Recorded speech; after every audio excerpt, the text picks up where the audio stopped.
remarks, but I'm wondering, because this stuff is so dense, I think, whether a more elementary kind of methodology might not be pedagogy or whatever, might not be called for. In other words, we start reading a text, and sentence by sentence, people say, I don't understand that sentence, and then we go on.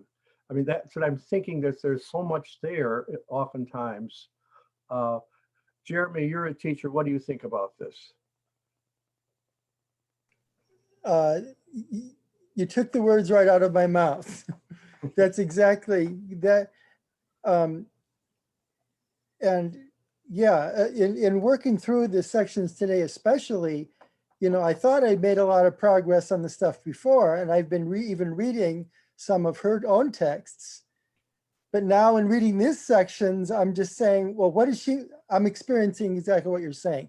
What does that sentence mean? I have no idea. No. A lot of times. And how do you go from this to that? And why do you have to say that? No. Yeah, that makes a lot of sense to me, that would help. How about everybody else? It's going to be slow, but and I think I'm probably only good to about 2:30 myself. So what do you think, Randy? You're our... Yeah, absolutely. I would love to do that. No. Do you want to point us to where you'd like to begin? I know we identified 4.7, the basic structures of nature, self-formation. I think that's too far away.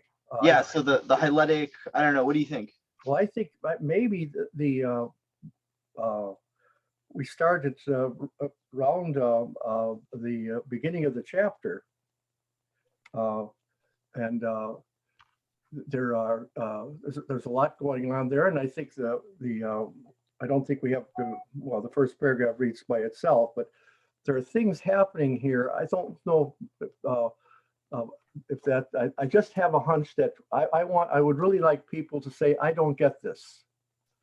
And then if we all don't get it, then that's progress, but if, but I don't think we can assume that everybody is on the same page, literally and metaphorically, unless we have some common and mutual understanding of what's going on. So I was thinking then we might just start at 109, and we all of us can be readers, and the reader can interrupt him herself, say, I don't know what that means, or we can say, any one of us could say, I don't know what that means, and then we pause, and maybe we get help from one another to find out what it means. Well, I think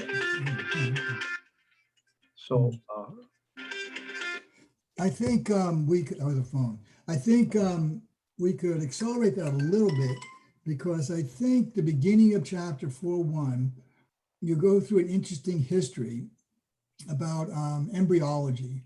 Yeah. And you're trying to get and this is apparently was very important to her, and about this argument about, let's see if I can frame it. I haven't read it in weeks, a while now, but that somehow or other there's a question of whether the embryo is like each one of the parts of the embryo is somehow that contains the whole, or whether there are parts of the embryo that contain that's related to specific parts. Yes. And things like that. And that was important to her understanding. And so I'm not sure where we come out of that discussion, but that's where I would like to start. Yeah, good. Okay, fine. And I'll just anticipate what we want to come up with is with the aeonic world periphery, the essence entelechy, as this they have this weird status of being pre-finished, and in that sense less than the world we know, but because they are the potentialities, the actual potentialities of what we know, they are more than what we know. They're more than what the finished. So they're both less and more at the same time, and we'll have a variety of seemingly self-contradictory kind of adjectives assigned to nouns. We'll have one of my favorites is the potentiality, I think it is, or something like that. These are but I think I could, I want us at least to, I think it would be more of at least to see why she's at least tempted to say that, what sounds much like pure nonsense. Okay. And then let's say with Bill's question, yeah, I think then that I think she did, and we or maybe didn't spend enough time on it, but I used that example of for the I think it's still basic. What it's like to experience something as real with Husserl brackets, and because it's these presupposition for everything, but he wants to show that it's there by reason of the agency of our manifestation, our being present as manifestors, as displayers, as revealers of the world, and that's overlooked in realism. That there's a necessary correlation between the true. Between being and the true, between a being and its display. And most philosophers, just up till Husserl and Fichte and some others, just thought that could be taken for granted. You know, that it wasn't a matter of interest to bring in the mind. And when she starts talking about causality, that'll come up too. So I think then, we're not disowning or criticizing Husserl here, except in the sense to say that she thinks, and she buys, into a lot of what phenomenology is up to, and she considers herself a phenomenologist. But she thinks that when Husserl brackets the world, when he disengages our world, our being in the world, in order to bring to light the agency by which the world is brought to light, that he doesn't spend enough time on that which he's bracketing. And she thinks why, and then she thinks it's very interesting and compelling to take this taken for grantedness of the world, and what is there about that taken for grantedness, that reality which we so take for granted. And she offers an analysis of that. The really real. And I use the example, remember, of there's a line in the hallway. It's not an empty intention, it's a filled intention, but it's a filled intention. And what's being the filled intention? It's there bodily, it's there in itself, by itself, and for itself. It's not there just as a result of my looking at it. And that's that formulation that's there by itself, and in some sense for itself, is the whole system. And it comes back now in embryo, in development, the theories of biological development, epigenesis, preformism, and all that. So, but there's a lot of Kant in the back, and I think someone said about the in itself. That for Kant, there is no in itself whatsoever. And she says that's obviously wrong. And his whole notion of what appears is not in itself. And there's a real problem. What is it then? What are appearances? Well, Kant has, and this is very much the modern disposition, if it's something that appears, then it's not real. But do you have the real apart from the appearing? And Husserl says no, and Conrad-Martius says no. But the appearing itself in some sense is. It's some sense is being. In some sense is undeniably being and real. But it's not a mere appearance. So what's the difference between a mere appearance and something that appears, but it cannot be said to be a mere appearance? And that's where she gets into the really real, the realontology. But instead of going back to that, maybe we'll keep coming back to it here. Maybe we should start with our resolution that we go sentence by sentence through this chapter. How's that? Yeah, that sounds great. Okay, you want to start it, Randy? Sure. Yeah, so we're reading chapter 4 on page 109, the self-formation of nature, section 4.1, holism, preformism, and entelechy. In this chapter, we will follow Conrad-Martius's horizon and essence analyses in the realms of biology and physics. The main source will be Der Selbstaufbau der Natur.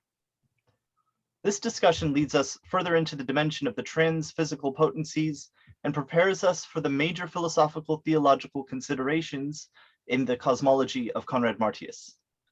The axis for Conrad-Martius's biological discussions is Hans Driesch's theory of Entelechy.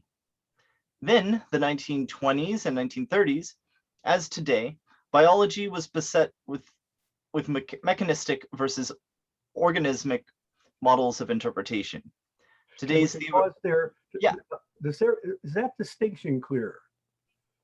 What would be good examples of both of those, and why that's an important distinction?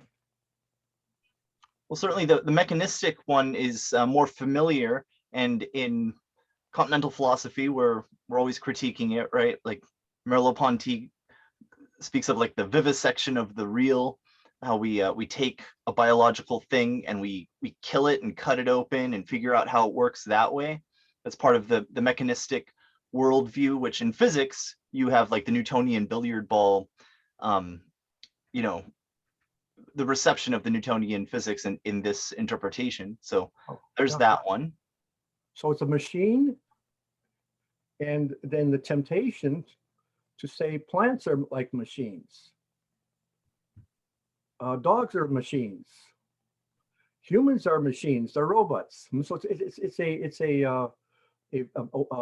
a temptation, at least. And in fact, by the way, and you mentioned this in here somewhere. There's a reference to Utopien der Mensch, another book of hers, and for her it seems the Hitlerian Nazi era.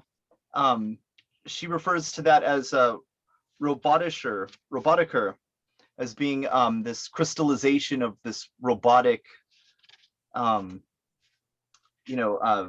nationalism. And so anyway, I mean, it's a reference to the idea of the robotic in human culture.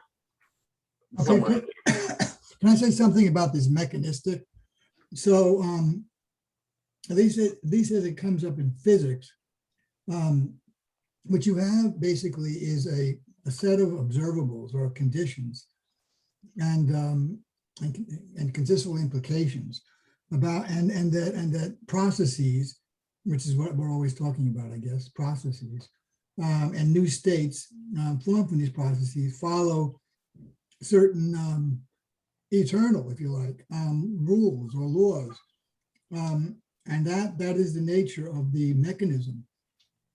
Is that what we mean by this? I mean, I'm really having trouble hearing Bill. Could someone render that? What Bill said? I just have my hearing is bad, but then somehow it's muffled for me. Does anybody else?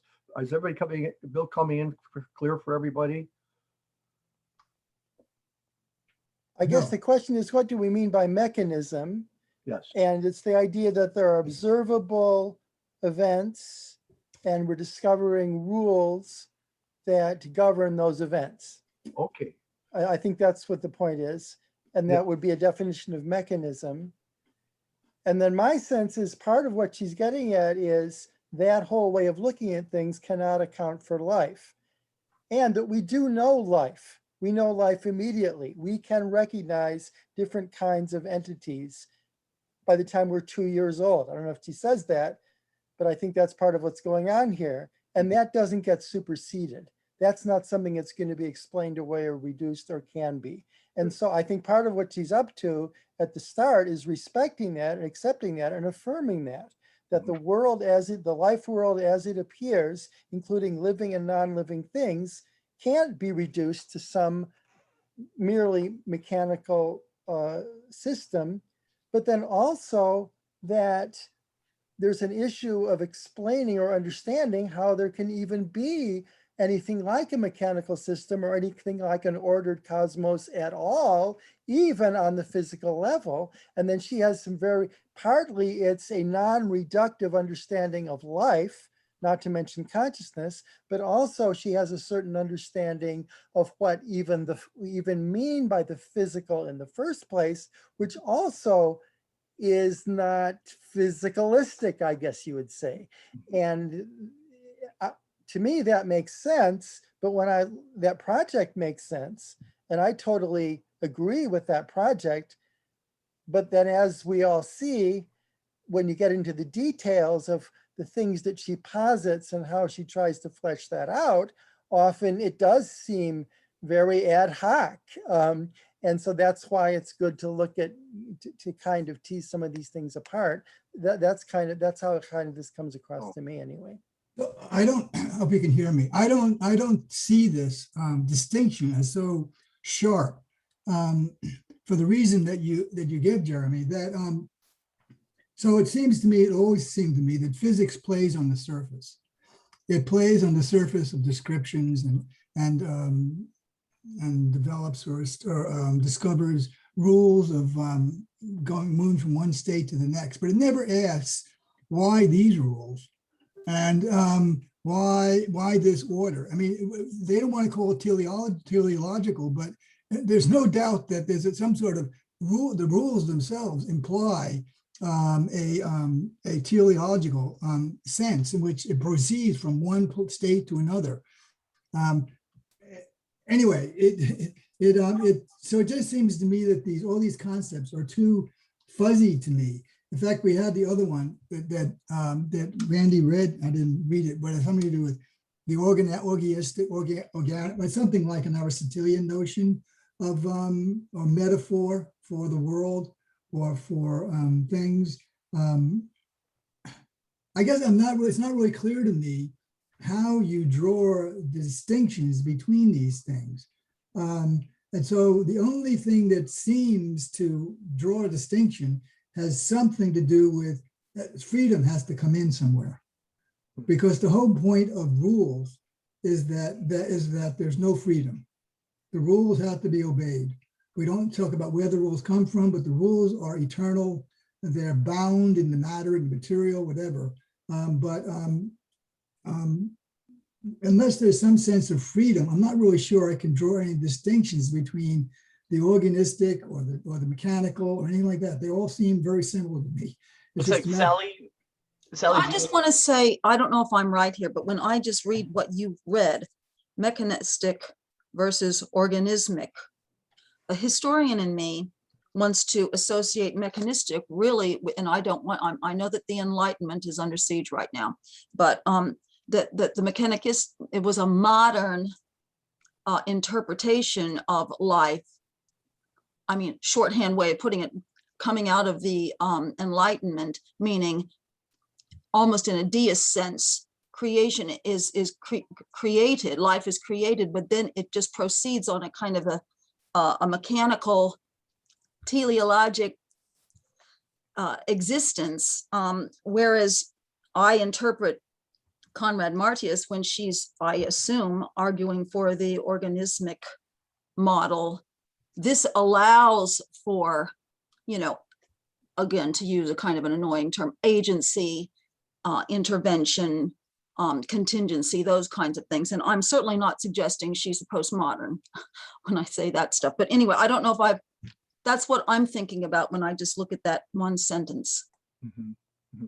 So if I can just jump in for a second, it seems that it's not obvious to us what the distinction is between organismic and mechanistic, which if we say, so we have a machine, let's say we have something like a thermostat, we have a bicycle, we have we move it up to a more complicated level, but a light switch, or we have something that tells us how much we weigh by standing on it, and say if we balance the scales, and so we have machines, and all of the machines are made up of parts, and the parts have an independent existence of one another, vis-a-vis one another, but they're brought together in a felicitous relationship where they are related to one another, and they are assigned a function or a goal. But there is this sense of parts being brought together with a plan, a design, a kind of mentalness, spirit, which gives them a whole and gives them a purpose, but they don't have purposes in themselves. It's the mechanic, it's the designer, the machinist, which follows the rules and brings them all together in this harmonious way of being instruments for us. Is that a pretty good picture of a machine? Now something, Bill, is that okay? I can't hear you, Bill. Makes sense to me. Maybe one distinction that would help is two different senses in which this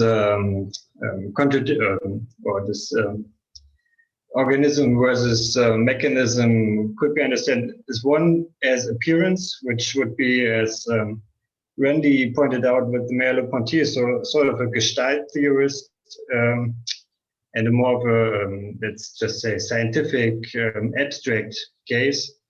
And then in another sense, this mechanism versus organism could be explained from just how the thing in itself works. So maybe it's an organism and we also perceive it as an organism, but it could be a mechanism and we perceive it as an organism or as a mechanism.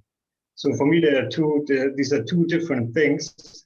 And so the question is, if Conrad-Martius wants us to see the organismic aspect of the world, does this mean that she also has to explain, what's actually happening on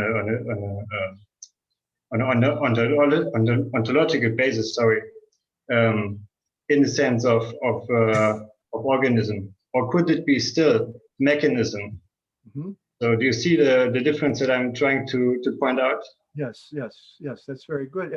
And that I think is, you give a nice expression to the kind of demythologizing of the modern scientific mentality, which say we think this is an organism, but when we dig deeper, we see a kind of efficient mechanical causality in play. So we could take, for example, brain science. We could take the ethics and juxtapose them, where the brain scientist would say, offer a kind of deterministic account of what we're experiencing and how we behave, and say you don't experience yourself as following rules, or in the sense of in the rules here, a rule is itself, as you might imagine, a kind of ambiguous. It's an expression that needs philosophical clarification, because a rule is something that's out there now, which has a kind of imperative nature for an observer, and a rule has a kind of if A then B, and the if A then B is there for the observer. But if we're talking about, say, parts of the brain, is it there for the parts of the brain? Does the A say, now I'm going to say something to B, and B, you have to respond? No, we don't believe that at all. There's no evidence for that. But there certainly is a connection, if A, then B, between the A and B that's being observed. And so we have then this, it's certainly true that we have then the temptation everywhere to think of explanation. And this is an interesting kind of predisposition. And it maybe we're most indebted to Hume for this demythologization, that if A is there, we have a clear sense of A as an impression or a perception. They're quite different, Husserl would certainly say. And we have B, we have there as an impression or a perception. And we say, if A, then necessarily B. But where is the necessarily? We see A, we see B, but where's the necessarily B? Where do we see B and the necessity? Oh, Hume had a brilliant idea, because we're used to that. It's a convention. Or a brain scientist say, no, No, I can show you whenever there's an A popping in the brain that gets called A by this conscious narrator, there's a B. B always follows, and that's why. And this is as you know, this is the prolegomena to ontological investigations. That's all nonsense. That reduction of psychological senses of necessity, and that's not biological, or even a biological sense of necessity is not a logical necessity. So distinctions have to be made all up and down the line, but characteristic of an organism is, if we go back to the example of, say, of a thermostat or a bicycle or something like that, is that the parts have a different kind of relationship to one another, where a part usually has a kind of interior relationship to the other parts and to the whole. And it doesn't exist outside of that relationship. It's like Husserl's example between when he was talking about wholes and parts, and the kinds of parts which, like, say, well, a thermostat, where they can be put in different contexts, and they would still be little holes unto themselves, like a bicycle. You take apart the screws, take apart the I'm having trouble with words, the tires, the steering wheel, the seat, and everything, and they all exist on themselves independently of one another. But and you have something like a melody, where each note makes up a lovely whole, but each note can be in a different context and be integral in itself. But there are wholes. I mean, there are wholes made up of parts which cannot be separated from the whole, and that gets closer, say, in the logical investigation, to an organic relationship.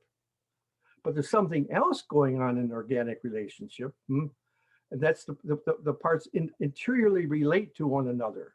And that's probably true of this last version of a whole that Husserl has in mind. I don't know, does that help at all? Yeah, for sure. I think another good example, I like the thermostat for the mechanism.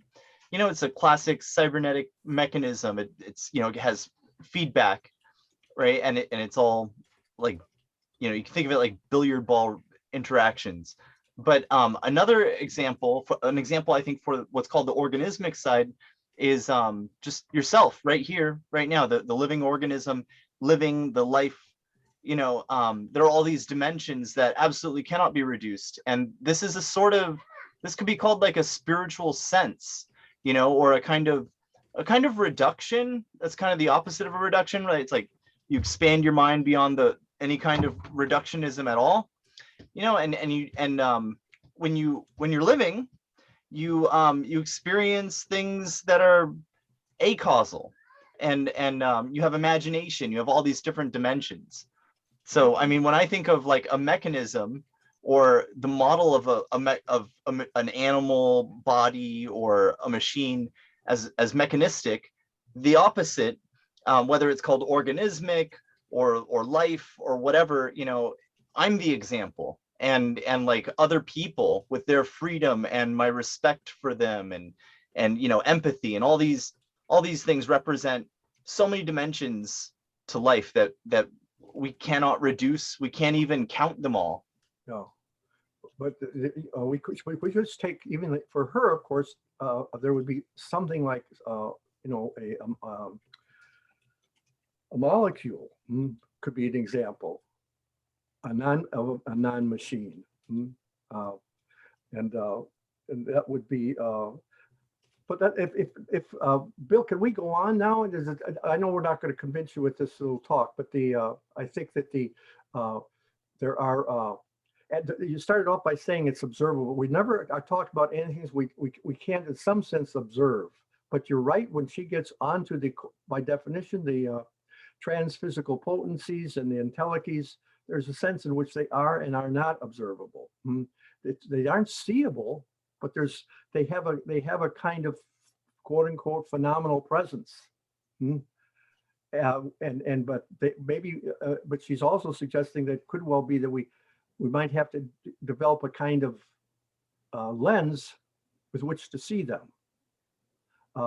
And also in a discussion of causality and freedom, that comes up because there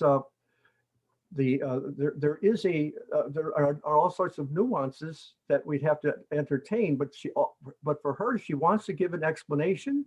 Explanation involve causes, and causes and effects are in a very tight relationship, and you can't give a philosophical or a scientific account of something unless you're interested in causes, and you determine then the relationship of the cause to effect by the nature of the cause and the nature of the effect.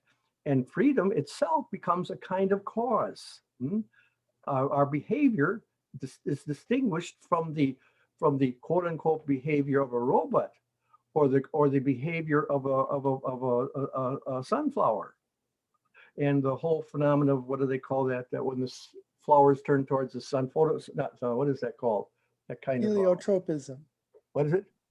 Heliotropism. Yeah, something like that, huh? It turns towards the sun, and that is a non-free kind of non-mechanical causality, but it's still a causality. But our agency, the effects we cause in the world with climate change and nuclear weapons, paying our taxes for nuclear weapons, and contributing to pollution and so forth. We are all causal agents, and our responsibility, and there's a necessary effect in how we use plastics, and how we drive, transport ourselves, and climate change. That's a necessary correlation. It may not be as clear as the lovely analogy has of a ball hitting another ball, but there's a proportionality between cause and effect which is necessary. You can't have a strict sense of a cause. You can't say, for example, strictly speaking, that when you're hiking in the Alps and we get in a kind of hefty conversation that we caused this avalanche to destroy this village. That's true. In a way, it's true.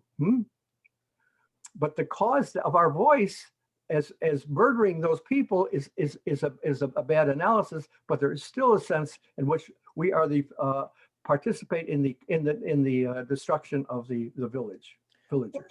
I think one thing I'd like to maybe add before we go on, what I kind of hold on to, which makes me think there's something here, is getting back to, and I'm going to insist on this, what we already know by the time we're 2 years old. We're able to tell the difference between a living thing and a non-living thing. That is at least the beginning of a true essence recognition that I think she asserts is real. And in a sense, we can't surpass that. Maybe we can understand it better, but we can't surpass that. And so she certainly excludes the kind of reductionism which would say, oh, that's just an appearance, that life is just sort of part of how things appear. And I think she really denies that. Our intuition of life from 18 months old is true and a grasp of reality.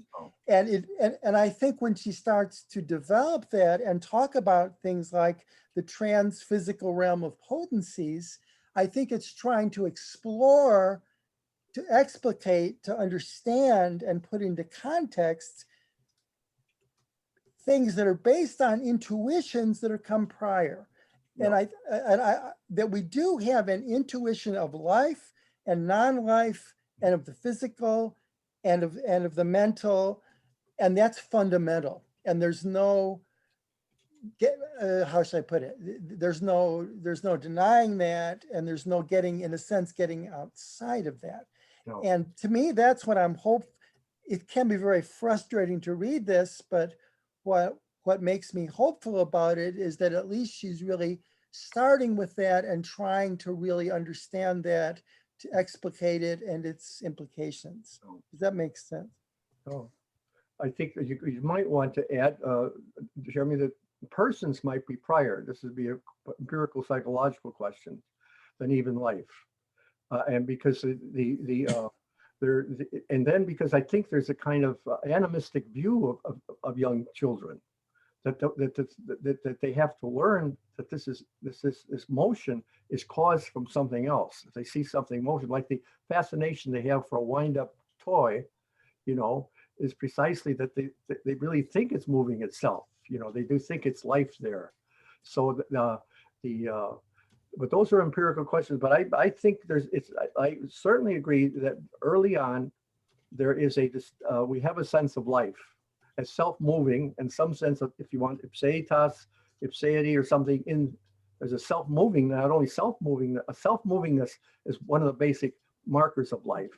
So, but there you're saying that for an 18-month-old child, there might be the confusion in some cases about what is life and what is not life. Yes. But where did they get the idea of life in the first place, such that they might have some confusion about what might be alive or not alive?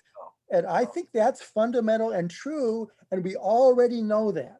No, well, it's again, I think that's be interesting to know how we can establish that, outside of the intuitive claim. But maybe we can't. Maybe it's maybe fundamental, no. And I guess that'd be a question that I have for her. How, and this is, I think, maybe what a lot of people are asking, what is the basis of her claims such that life is irreducible?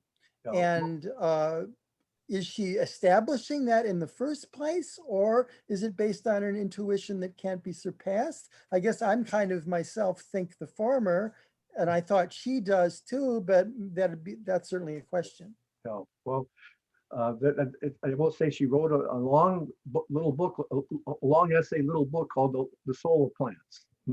The Soul of Plants. Oh, okay. Okay. Yeah. And I think that one of her interlocutors was I forget his first name now. It might have been Ludwig Buytendijk, Buytendijk. There's a Dutch philosopher, and he was making your point.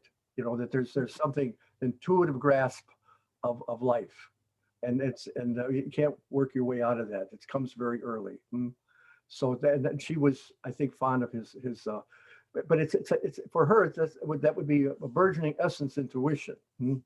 That is, and just like as for her, what comes first, of course, I think, is this presence of being. There's a sense of manifestness and being which comes before everything else. That's not an idea. That's a necessary constitutive feature of being awake. But life, in terms of what we experience within this horizon or framework of being, infants are looking for faces. We know that very early on, and they might see faces where we don't see faces. But the facial presence is some have argued is an a priori. I don't know about that, but it's okay. Who's going? Okay, Randy? Why don't you start with the second paragraph? You already read it? Yeah. Who started? Bill. No, I'm sorry. Let's go on. Well, I read the first half of the first paragraph. I'll just finish that and then. Okay. Sorry. Yeah. So today's theoretical scene seems somewhat altered by reason of, one, the quantum breakthrough in physics, which affects a radically altered perspective on the mechanics of nature. This we shall soon consider at length. Of matter. Mechanics. Of matter, yeah. And two, a new kind of mechanism, namely cybernetics, which is a far more dynamic version of the machine than any that Conrad-Martius or Driesch ever encountered. Okay, good. I'll continue on. Conrad-Martius felt that the work of Driesch and Spemann, is that how you say it? Spemann? Yeah, I think so. Were definitive disclosures within the technical biological circles of the inadequacies of the preformist theory of development, represented foremost in the work of August Weismann. Preformism held that the fertilized egg contains a complex of structural determinants which are inherent in the material of the egg. The physical determinants contain the entire organism potentially, and the development is really this unfolding of the genetic potency of the physically present determinants. Each region, each cell of the egg has a specific predetermined function and potency. Each region can only accomplish the unfolding or determination proper to it. Conrad-Martius felt that Driesch's experiments with sea urchins rendered Weismann's physical preformism theory obsolete. In numerous divisions and cuttings of the egg, the various parts of the egg that contained a nucleus, a chyme fragment, were capable of forming complete embryos. This spells the end of the preformist theory that each fragment contains a specific part of the presupposed potential physical whole. There is no given material or even only dynamically imagined structure in the interior of matter conceivable with which could reproduce the same typical structure in spite of repeated divisions. Okay, good. And I think this corresponds to the stuff I sent out from the 1961 Der Selbstaufbau der Natur, right? Where you get all the, I mean, maybe not exactly, but in all these tables, right, that show like various things, right? These are the No, classic that images. fits, but is that okay? So are we doing okay so far? Can we go on? Or does that? I mean, any questions about what preformism? Well, why don't we keep that in mind, because we're going to come up with epigenesis soon. Yeah. All right. And at this point, well, we only stand. They mutually illuminate one another as theories. So. Yeah. At this point, Driesch introduces his Entelechy as a transmaterial whole founding factor. It was the Entelechy which explained the equipotentiality of the parts of the eggs. It explained how the whole could be immanent in all the parts in a way that a crude machine model would not allow, i.e., a model whose parts were radically outside of one another. Another picture of the issue is that of a house which has. Stop there. Is that clear what our argument now is?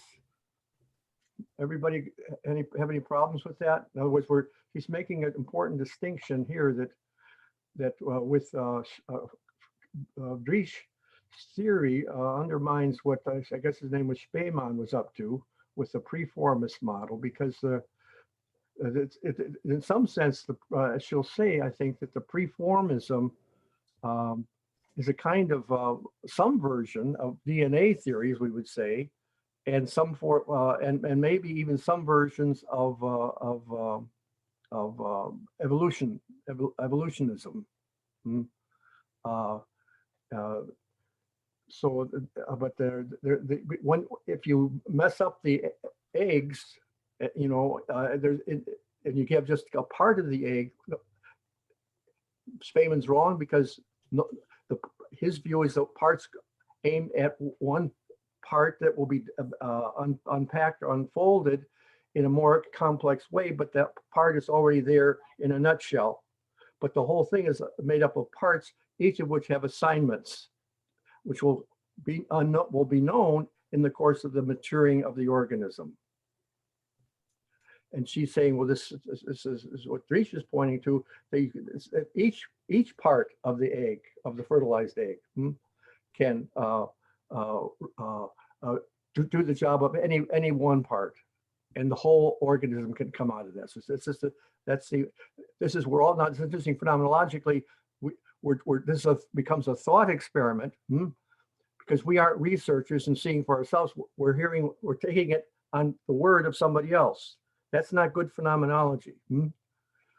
But it's interesting now that if we're going to integrate transcendental phenomenology or typical phenomenology into a philosophy of nature, we have to have a kind of openness and trustingness to scientific claims, even though we're going to have to, wonder about their ultimate explanation of what they're seeing. Does that make sense? I mean, phenomenology deals with what you see yourself in the first person. And of course we see the egg, and we see the egg when it's a little bit mature, when it's fully mature. We don't. I have never done it, but I conceive that to be quite possible with modern technology. And so I'm trusting these people. So this is a different kind of phenomenology, say, than the phenomenology of a promise. or what justice is, or what intentional consciousness is over pre-reflective, non-intentional consciousness. We don't go to scientists to find out what that means. So that just keep you in the sense that she's making a move for that's not characteristic of most phenomenologists. So Merleau-Ponty, of course, did borrow behavioral psychology and research and things like that. But the first person evidence is gained, the distinctions and the terms of the distinction are gained from somebody else. And we don't see it for ourselves. We're seeing what the other person sees and believing it. Well, I think there nevertheless is a kind of link to first person experience, and also that this kind of discussion can help us understand why someone might say that there's a fundamental essential distinction between an organism and a merely physical thing. And also, if we didn't have a prior intuition, I'm harping on that, of life, there'd be no starting point to experiment about how do you know what's a living thing such that you can then perform an experiment. Well, we know eggs grow. What if we cut them in half? Let's see. That depends on first being able to recognize a living thing. Yes. I think something like that's right. I don't know. It seems to me that this discussion as framed so far could be a discussion about the size of parts or identifying parts. And I know she means more than that. In the one instance, we have the preformed model. We have larger parts. Let me put it that way. And then in the Entelechy view, the parts become smaller, if I can say that.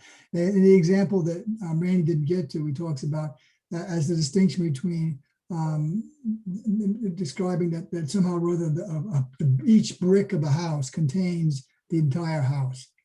And so, but then if we were to follow what Conrad-Martius has done previously, we know that she's not going to be happy with just dividing parts into smaller parts. She's going to want to take the parts to their ultimate and infinitely tiny size, so that how you get a whole is going to be a mystery. And so if that's right, it isn't just about the size of the parts. In fact, when I first read this, I heard Driesch's argument is something like DNA, actually, which is what we say, each cell contains the model for the entire body. Anyway, I don't know if I'm babbling, but I'm just trying to say is that to this point, it could still be just an argument about the size of parts. And it's probably something far more profound. And we're trying to still trying to untease this understanding between mechanistic and non-mechanistic. I'll just stop there. I think a way to come back at that is to, okay, there's this genetic code, but how are we supposed, and I think what she's saying, in a sense, it makes no sense to say there's a causal relationship between the way these 4 amino acids are arranged on this string and my whole body. They call it the relationship between the genotype and the phenotype, but that's a huge question. And in a way, it's I'm getting excited, but it's totally irrational. What's the link between this mechanistic series of amino acids and a hand? It doesn't really make sense. They can discover regularities, which are incredibly important, but in terms of what a molecule is and what a hand is, there's a gap that makes no sense whatsoever. And I think that's what she's trying to deal with. She is. That's certainly part of the project. That's to build on that intuition. And okay. How about Jeremy? Why don't you read? Then we'll come. Bill start to read. You're muted, Jeremy. We're at about the bricks. Oh, I'm sorry. Finish up, Randy. I'm sorry. Oh, okay. Another picture of the issue is that of a house which has the capacity to build itself out of its bricks, as if within the individual bricks were little machines which realized this eventual formation of the house by going from their special places to their appointed places. Thus, Driesch showed that one can take away or add however many bricks, smash individual bricks, divide the bricks, etc., and yet there is always realized a house with its proper form, although correspondingly smaller. Parallel and contemporaneous to Driesch's account of the preformist position was that of Hans Spemann. This work, which was especially important for the holist position, attempted to secure physiology as development or epigenesis over against a mechanics of unfolding. Spemann's great discovery was that a small piece of tissue taken from a particular region, Randzone or Urmund, of a young egg and transplanted in another young egg would produce a perfectly new embryological disposition, i.e. a double embryo system in the one organism. So that poses a real problem for the brick picture. Because and it's interesting, to go back to Jeremy's point, we're taking it for granted that bricks aren't alive. And we're kind of jarred by the metaphor here, where I think most of us are at any rate, that we're going to account for an organism like we might count for it's hard enough to imagine one brick making a house, but it's small by multiplying itself somehow. But to account for a person or a dog by some sort of biological equivalent of a brick, and it compounding itself into a multiplicity and winding up being a dog. That seems kind of hard to imagine. So she's building on an original intuition here of between organismic or living and a mere dead machine thing. Now that we just have to keep that at that level, because we don't as we know at the molecular subatomic and atomic and subatomic level, we're not dealing with a brick, nor we're dealing strictly with something that's not active and it's already always under an entelechy. But in any case, it's a brick doesn't do justice to an electron. That's for sure. Okay. Yeah, I mean, we're not just reading words here, or a little section of the book, not just reading a little block of text in order to comprehend a block in this, a building block of this whole text, but rather we're also seeing her realontological method that we studied in a different way before, in a more brick by brick manner. But these bricks, are also employing the method. So we're practicing the kind of phenomenological ontology that she's teaching us. And so when we read about preformatism and holism, we might be doing like a little epigenetic biology or something here, but we're also doing Conrad-Martius's method in general. So there's like this higher dimension of freedom. Maybe it's like smaller or bigger, but it's certainly like a different scale and a different dimension of reading. We're not just learning biology here. Yeah. And I think what's lovely about what you say, especially, is we're trying to bring the whole of the organism, which is her body of work, into what we know of it, into each word, each phrase, each sentence. So it's a not easily rendered as a mechanical process, reading intelligently. Yeah, I mean, earlier we saw she calls this this method having a kind of attitude, the spiritual attitude. And maybe this spiritual attitude is, a way of approaching, things, the world, the text and nature, and philosophy from this.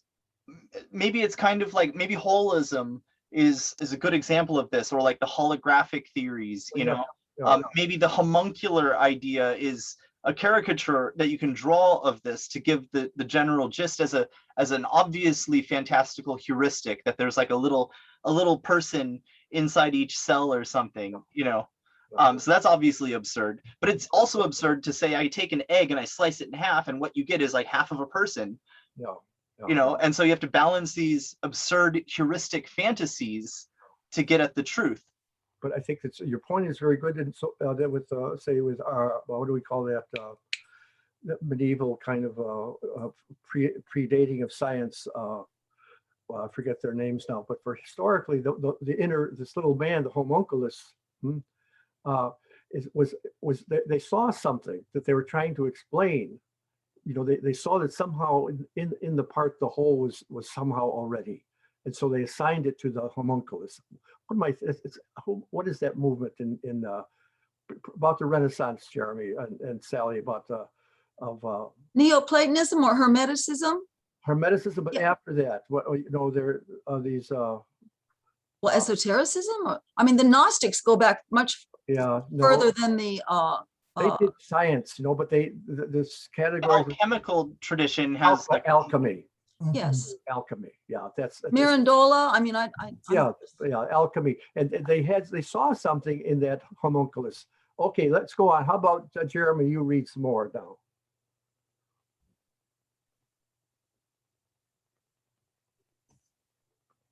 Jeremy, What was the last sentence you read, Randy? you This start word- with this experiment, I think. Oh, cool. Good. Okay. This experiment, coupled with the numerous others which Spemann performed, led to the conviction that the egg was a remarkable kind of whole of interacting causal connections. The holist's position was essentially that development was not an unfolding of physical determinants, but a genuine epigenesis, a genesis out of itself, i.e., out of nothing previously physically at hand. And I underlined that one when I read it. No. From Conrad-Martius' standpoint, the holist's uneasiness with the Drieschean Entelechy was well-founded. They saw what Driesch missed, namely, that the organic material is thoroughly and most fundamentally living material. Life is not something which stands over the inorganic or which presupposes it.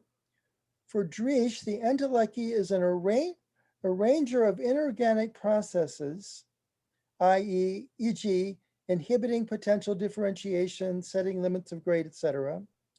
It is a mere ordering of a base that is fundamentally a chemical physical process. For Driesch, the distinction between organic and inorganic is that between a chemical physical process running on its own and a process which is being conducted by a chemist or a machine, as in an experiment. But the phenomenon of life shows itself to be different. It discloses a subjectivity within matter. Whoa.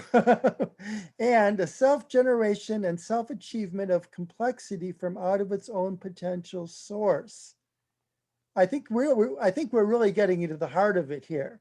So he's saying that whatever the teleological force is, it's not like there's matter and the force is something outside that's moving things around. No, she calls it a subjectivity within matter. No, that's the ipse. Remember, she had that analogy of the ipse, the selfness. And here it's coming back, even with when we get to the most elemental natural level. That'll come back. So you want to keep, or anybody want to pause on that?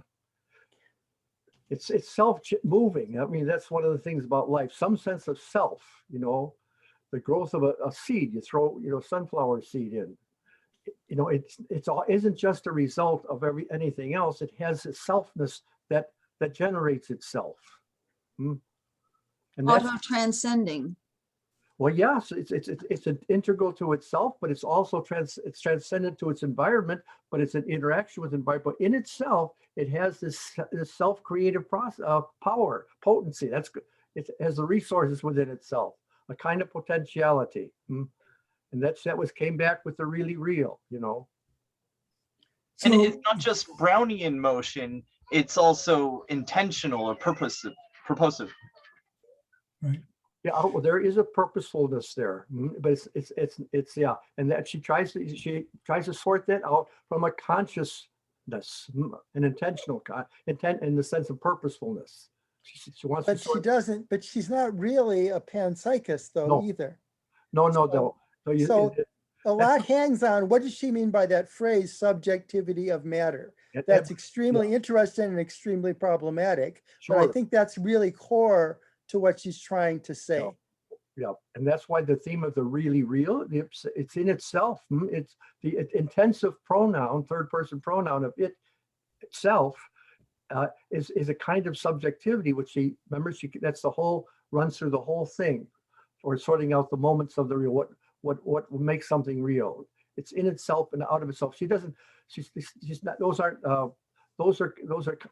metaphysical kind of descriptions, not just avoiding the Kantian not being in itself, but she's fascinated by it's being in itself, has a kind of way of being itself from out of itself and remaining in itself. So she's forced to say whatever it is, if it's real, it has its itselfness. And here's so the living thing with all of its constituent physical parts is something in itself, in that very being which includes or is those physical parts as well. It's not some soul that's moving physical parts around. It's sort of integral and one thing in itself that is generating itself. So it seems to me that this is, let me just say it this way, it's not much different. It is going to be different. I'll say it is different, but it's not much different than the electron having a charge, which is itself a mysterious thing in my mind. I mean, why should this thing called an electron have a charge? But the difference is that what Conrad-Martius is going to say much later in the text is that she's going to talk about elements that are not just things like electrons and protons, but there are wholes that are living organisms. Like she even talks about distinctions of species as being sort of a whole, like an electron is a whole, is a fundamental particle. So a tiger is a fundamental particle of sorts. And it has these this character. Anyway, does that make it all sense what I'm trying to say? In other words, I want to make it clear that it's extraordinarily mysterious that we even have things like electrons and they have charges and they have certain weights and things like that. That should be mysterious to us.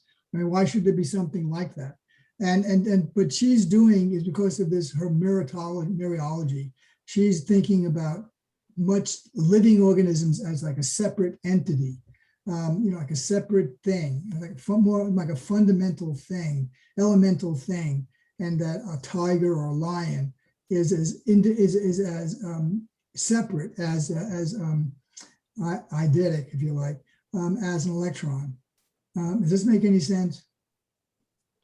Well, I think she is saying that, but she's also, I think, trying to cash out exactly the question you're raising when you're saying there's something mysterious about the fact that there could be such a thing as an electron that has a charge. I think that's also exactly what she's trying to explore. Yeah, that's a mystery. What's going on there? And that's where all this stuff comes from as well, it seems to me. No, I think so. But she would probably want to add that there's a different kind of substantiality between a lion and an electron. Yeah. I mean, the electrons belong to an atom in a different way than the say this lion Leo belongs to his tribe or pack or whatever. There's a, but there are necessary in the sense of it being a part of a pack is different from the electrons being a part of an atom, Okay, let's go a little further. Okay. The holists stress this out of nothing character of life in describing the point of departure of epigenesis, but they lose sight of this emphasis in the further articulation of their position. For example, a holist would hold that the potency of the egg embraces the entire organism. The egg is the organism in potency. It is already the organism, but not yet differentiated. But, argues Conrad-Martius, the fertilized egg, taken purely physically in itself, that becomes the organism through material differentiation, growth, organic processes, etc., cannot at the same time be the whole which the development brings.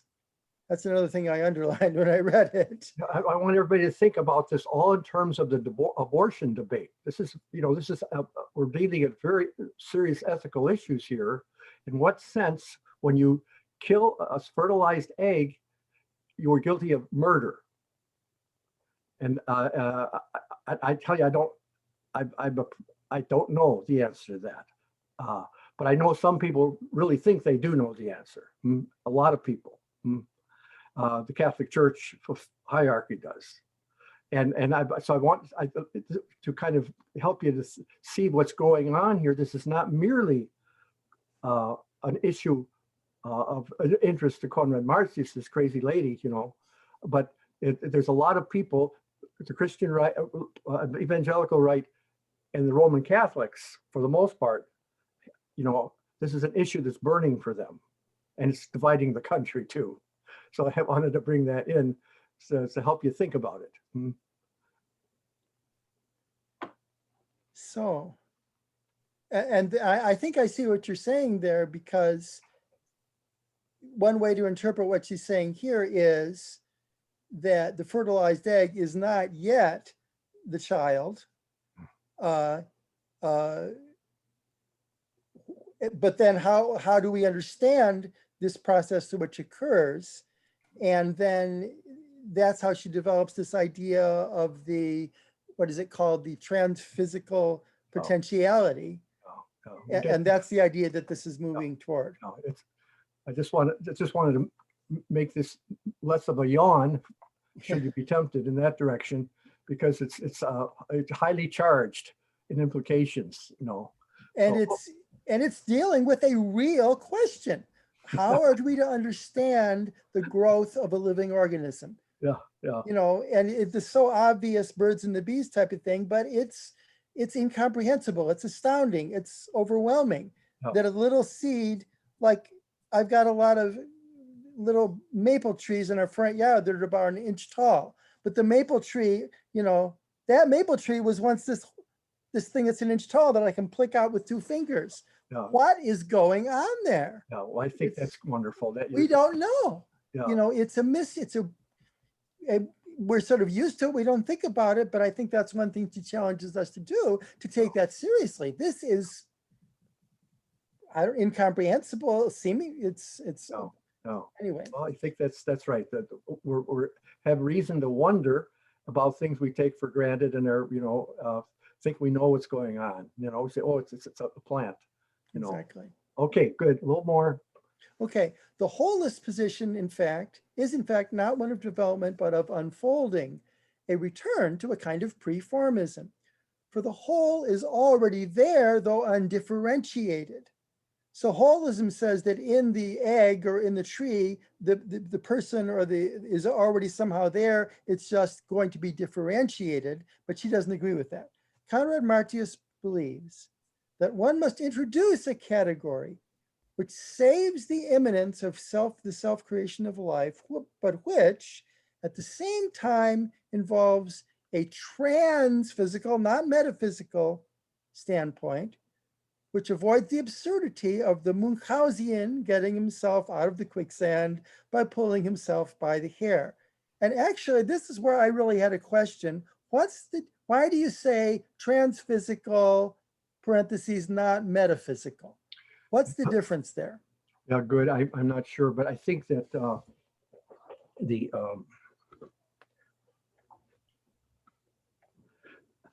why don't we just say non-physical? Why transphysical? Well, because it's she's making some distinctions. That's a great question, but she's making some distinctions. She doesn't want to remove. The simple answer is she doesn't want to remove the essence entelechy, which are inseparably bound up with matter, a very complex sense of matter. They only, it's very Aristotelian. There's the proto-hule and the eidos here, coming together in Dible's called hylomorphism.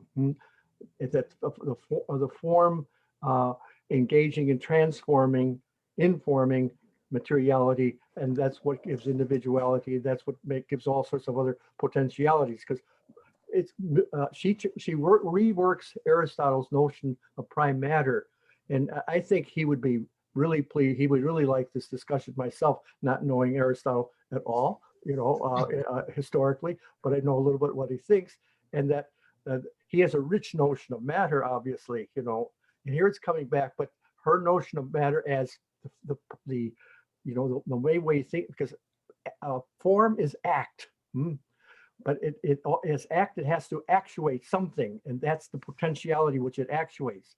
And she's got a very rich, lovely notion of the levels of potentiality. That's why that artificial expression of hers, but you see why she wants to say it, the potentiality or something like that. Maybe there are only two potentials, but it doesn't matter. But anyhow, so yeah. So that's the reason. Metaphysical encompasses it provides the more basic categories for the transphysical. But I still, maybe that's not satisfactory. She never wrote a book on metaphysics except Das Sein. It's a very tiny book. But if you think this is dense, look at that. But it's a lovely book. That's where the major distinction between materiality and spirit emerge, and that's where her kind of interesting grasp, notion of consciousness as the light of being emerges. And that's where also then she interestingly shows how all predication is tied up with that grasp of being. The whole discussion, almost analytic philosophy like, of the SoPheRE, the states of affairs, like the being broken of the bike. The bike is broken. What do we have there? What does putting it in the form of das gebrochen sein, this Fahrrads? What does that mean? You put it but that's the kind of ontological status of a state of affairs, which a proposition expresses. That's what she does. That's where her realm of metaphysics is. So I know I'm kind of throwing out smoke at you, Jeremy, but I don't mean to. No, I think that clarified something. I think because I've been reading that book, and we talked about some of that. And when you look at the kind of distinction she makes about what is an eidos at all, yes, and what is a SoPheRE, what is a state of affairs, what is being, and so that you could call that metaphysical. But then we're asking, but now if we wanted to have a fancy word, this is cosmological, maybe, and maybe cosmological isn't the same as metaphysical. Well, how? But then we look at the world as it is, and as things develop, and how does the world in fact work in terms of how things like A-Day relate to actual individual things in the processes of interaction and growth and development in which they're involved, and how you can have that bridge.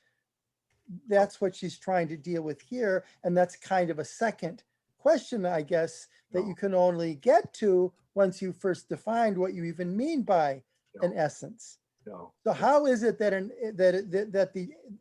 the oak, the seed, which somehow has the essence of the grown tree, changes to actualize that essence?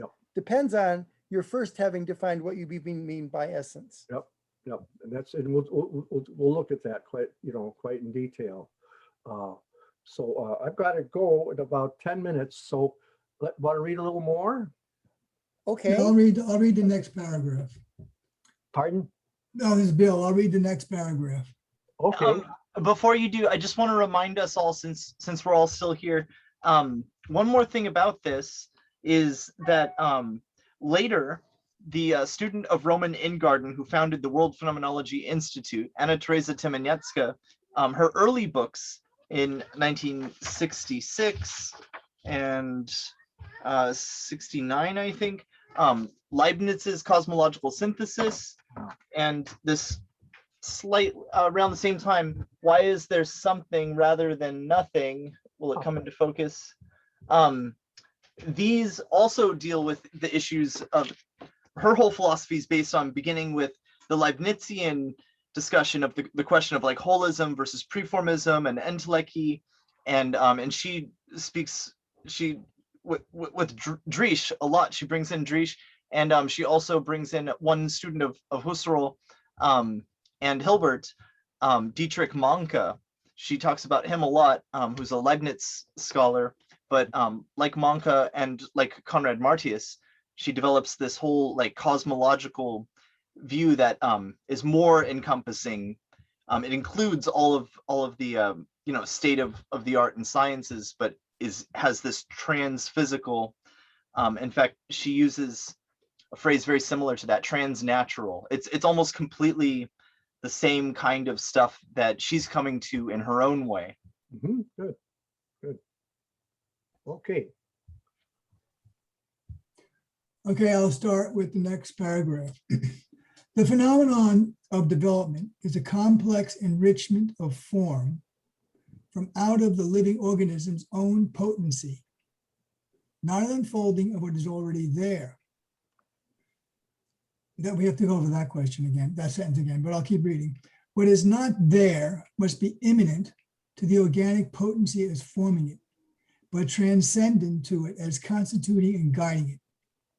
Conrad-Martius felt the holist theory ran aground, especially against the evidence of experiments in which an egg was submitted to a strong centrifugal motion, such that no piece of the egg remained in its original place, and practically the entire original structure of the egg was lost.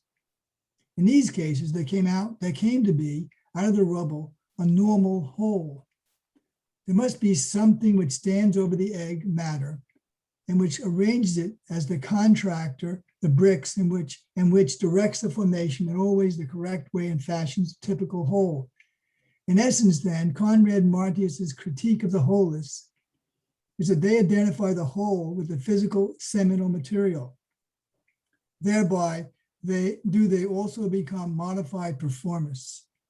Before we examine the notion of entelechy, we must meet an objection directed at Driesch's sea urchin experiment. Do we want to go on? I think you should go on. I think that's okay. C.H. Waddington notes that Driesch really did not make his point about the entelechy, inasmuch as he always cut the sea urchin's egg from top to bottom. If he had turned them on the side and cut them through so as to separate the top half from the bottom half, he would not have found that these fragments gave complete embryos. Well, that's interesting. Since his day, such experiments have been extensively performed, particularly by a school of Swedish biologists led by Runström and Heuristic, whatever. They have shown that the upper half of the sea urchin egg has a character quite different from that of the lower. Normal embryos arise only when the upper, or as it is called, animal character, in its correct balance with the lower or vegetative character. This balance can be achieved even in certain abnormal combinations of fragments. For instance, if a small portion of the upper egg of the end of the egg, less than half of the whole egg, is combined with the suby-sized small portion from the lower end, the egg has the correct balance between the properties of its different regions, and these interact with one another to control normal development. This brings the system into the range which can be accounted for in the terms of the organismic theories, and removes the need to postulate any non-material vitalistic principle. So says, what was that a quote from? Waddington. what's that? That's a quote from Waddington. I just want to make that clear. This objection raises some serious problems for the chief of which, namely the present status of sea urchin research. This writer has little competence. Does he still have little competence? However, the issue between Conrad-Martius and Waddington can be brought into sharper focus. Conrad-Martius was aware, apparently through Spamann's work, of this other possibility in the sea urchin experiments. However, she did not see it at all as so harmful to Driesch's Entelechy as does Waddington. Rather, the proper context for this aspect of the experiment is Speymann's discussion of organizers and induction. This discussion ultimately provided for Conrad-Martius further arguments for the Entelechy, inasmuch as the holist framework is the only possible one to account for Speymann's work, as itself indeed has itself need of the Entelechy. For Waddington, the organicist position, and he feels he is following Alfred North Whitehead here, is opposed to a crude mechanistic or atomistic view. It in fact resembles closely the holist position in its critique of a mechanistic biology. Waddington uses the Aristotelian notion of form, calling it the architecture, and claims that it is more important than the constituents out of which it is built. And this holds whether the object to be a computer or an organism. He notes also that it involves thinking of the elements not in terms of external relations, but as a continuum, internally related to one another. But it's precisely with the notion, with the early holist developed at length, which the early holist developed at length, as did Whitehead, that Conrad-Martius begins, and which for her stands in need of completion. It stands in need or completion because it neglects the inner transphysical factor out of which the organism generates itself. Without this factor, the holist thesis is only a return to the performance position. But if we take seriously the holist epigenetic claim, so the egg really is not really the undifferentiated whole, then we are faced with a tautological obscurity. The whole is always and everywhere a whole. The whole, which is immanent to the egg, must be also transcendent, because the egg is not yet the whole, but it is to become the whole out of this inner transphysical potency. Wow. Oh, guys, we didn't cover a whole lot of new stuff there. Well, we did, but I mean, I think that's all fairly clear. I'm not sure we're persuaded, but that last part that she has to have if you have this holist position and you're talking about development, the whole must be both within and transcendent to what's developing. But how is the whole in and transcendent? What is the whole again? And what if we're talking about some aspect, property of the egg, we're lost. I mean, as a physical property, we don't see how that is. So it's interesting. What is she doing? What is she doing? But I think that if we stay with the miracle or the wonder, the peculiarities of a living thing, I think we come up with a similar conundrum. How can this funny looking thing, I mean, like a human embryo, turn out to be Gandhi or Jesus? I mean, it's and temptation, of course, is to put in little inner tiny quasi efficient causes like DNA, part or the language of life, kind of metaphors, or you go to the environment. The environment somehow does all the work. So those are at least two of the options, and she's working around them. But I urge you to continue. I'm afraid I have to go. But Ren, you'll let me know, and you know when we're going to meet again, if we're going to meet again. At this rate, though, I think we'll be done by at least 2022. I really do. Probably right. If you want. But we ain't seen nothing yet. Yes, it's going to get very weird when we get to the aeonic world periphery. Yeah. So it's good seeing everybody. You too, Jim. Thank you Thanks for so coming, much. Jim. Thank you so much. Bye-bye. Bye. So I think that we have, half an hour or so.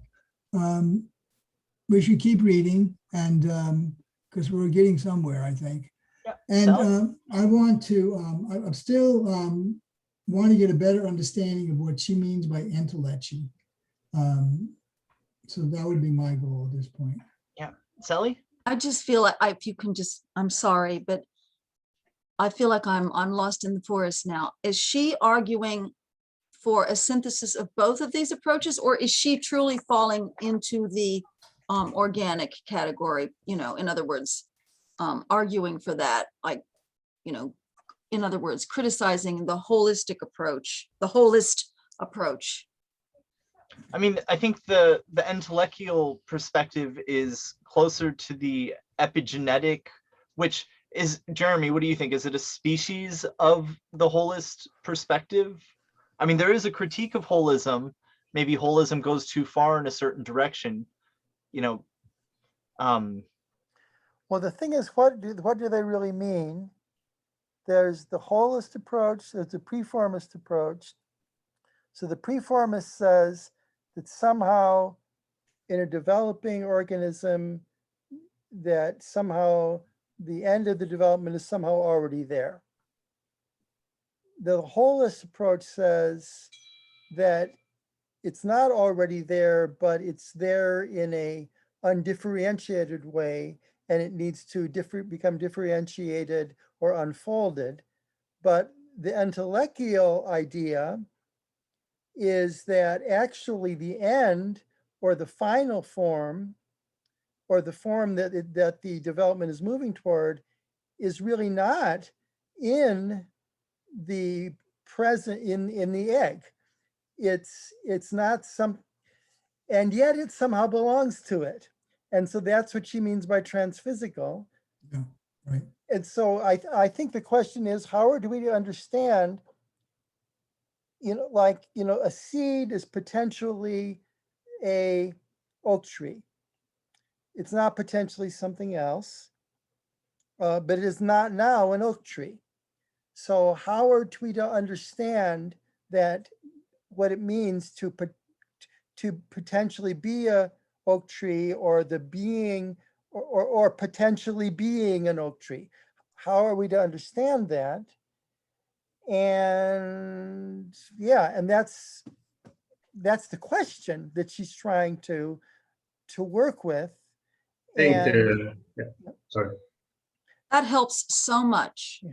But one more time, if I'm really trying to simplify in my head, if entelechy is possibilities, I don't see the difference between the autoaffectivity of the preformist approach and the possibilities of entelechy.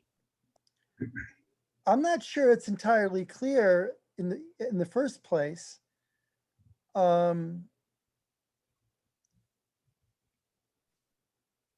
And again, I don't know, I guess it's the question of, how does the possibilities of one thing, what does it mean to say that this entity truly has these possibilities? And I think the idea of entelechy is a way to explain it's a way to describe or explain or account for what it means for something to potentially be something else, but not just in, like, lots of things could potentially be lots of different things, but somehow within certain things, like a seed, that is potentially, how should I put it? A seed is potentially just a bunch of grain you could grind up. You know, you could take a bunch of seeds and grind them and make them into flour. That would be one form of potentiality, but that's not an entelechy. The entelechy is a different kind of potentiality, which would be the potentiality that it uniquely has to be the oak tree. And so I think that's what entelechy means. It's to have the end, entelos echein, to have your aim or your purpose within yourself. So the question is, what do we mean by within? And I think that these three different theories are different ways of trying to define this within. And I'm not sure, and I think there are distinctions made, but it's really hard to understand what we might mean by this little word within. but that's what I think she's trying to explain in a certain way and reject certain other ways. Thank you so much. Well, it seems to me that she's trying to avoid the Cartesian dilemma of where you need a pineal gland or something like that to relate soul, if you like, and or form and matter. So so this is why it's this is what I got from Jim. This is why it's transphysical. It's within, as Jeremy just said, within the physical, but is not exactly physical. And so it's some sort of Aristotelian compromise, which frankly, I'm never going to be able to grasp. Maybe it's incomprehensible, but we just have to take it as a given, this notion that somehow or other matter can have a form that is not like an electron having charge, I'm guessing. It's extraordinarily mysterious to me. What I like about this, what I think is fascinating, is that I'm seeing how she's trying to get at the heart of existence and life, and that within each living thing is the self-perpetuation, the self-affectivity. I keep using that term because that's one of the terms that Michel Henry uses, and that's why if I had more time, I would really want to know if he was really influenced by her. But anyway, and that's why Henri says that this self-affectivity, God bestowed that on nature in a way. That's how God lives in nature or something like that. And this, because God, there's no time, was, always is, that kind of a thing. And so, but this auto-affectivity, I just think that she's just, and this is why she's placing it within nature. Okay, so I don't know if what I just babbled on about makes sense, but anyway. So Sally, that raises a question for me, is whether, I know Jim addresses this later in the text, is whether she is opposed to modern evolutionary theory. Because it's almost like she adopts a kind thing that, Genesis might talk about, kinds of creation. And the notion that one kind coming out of other kinds seems foreign to her notion of entelechy. Yeah, I think that's interesting. And I know that, I don't know where I read it, but somewhere I feel like I picked up somewhere that she is not a fan of evolution. So I just feel like I read that somewhere. So that doesn't help, but. Well, a couple of things, going back to the holists, I think maybe I think her criticism of the holist idea is, can we find the telos, or the aim within the organism as it already is in the present? Is it a part of it in any sense? And she says no. Holism says maybe, in a sense, it is a part. There's within the present organism, the present organism has something which is undifferentiated, and then that becomes differentiated. And in that sense, the end or goal is already part of it, and already maybe a property of it. But she's saying that fails to adequately account for development. And that's, I think, why it's not like there's a part or property of the organism now that is or somehow contains its goal. And that's the whole idea of this aeonic world periphery. Where are these potentialities? What are they? And how are they related to the things that actually are now? I think that's, and I don't know about evolution. I haven't read all the way through this either, but my guess would be that she would that evolution, she believes there are these entelechy. She believes there are essences, and that the individual things that exist in some way depend on them. She's not, what she's doing is not, shouldn't be just classified as Platonism, but it's Platonistic, at least to that extent. And now that, how many, I mean, that's, how should I put it?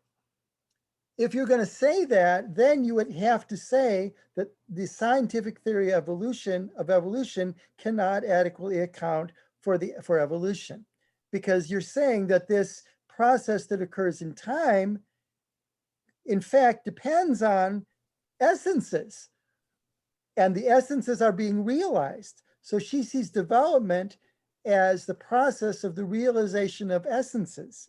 Now that flies in the face of at least the way they want to, they want to define evolution in terms of natural selection. And she's saying that that's not adequate. I really like that. Being recorded. Okay. I just want to say that sometimes the way we think of what an essence is, there's a tendency to be reductive about it. And with a lot of things, including the idea of folding and unfolding and being infolded.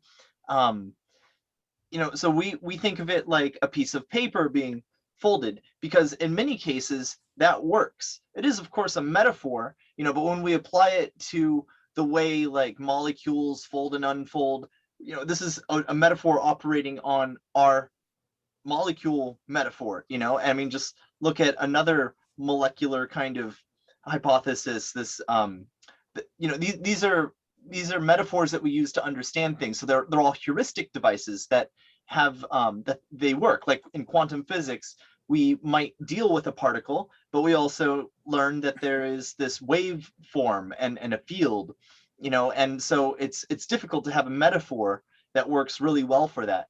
But I think the idea of enfolding, folding and infolding, sometimes we think of it in terms of like a piece of paper or even like a string being unfolded or tied, and but we're talking about a weird kind of knot or a weird kind of fold.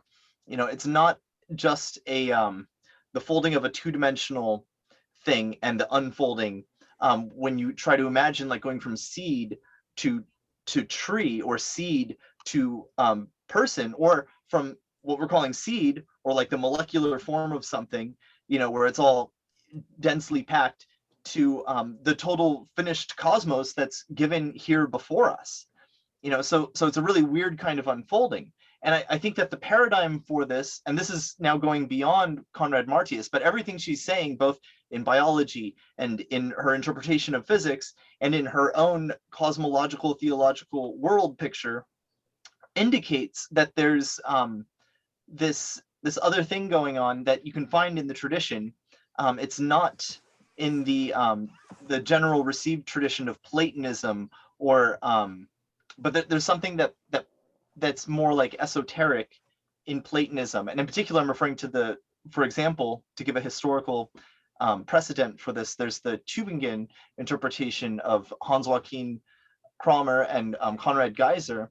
And their view is that there's this, in Plato, in the Academy, not in the extant writings, but in the Academy, there's this doctrine of the, they call it the Prinzipienlehre, or the doctrine of principles, the idea of the one and the two. This is something that Aristotle reports, but they try to spell out what this means. Many others refer to this in the ancient original sources, but they try to spell out what this means. And it's a little bit different than the kind of hints of it that you get in the dialogues, in the Platonic dialogues.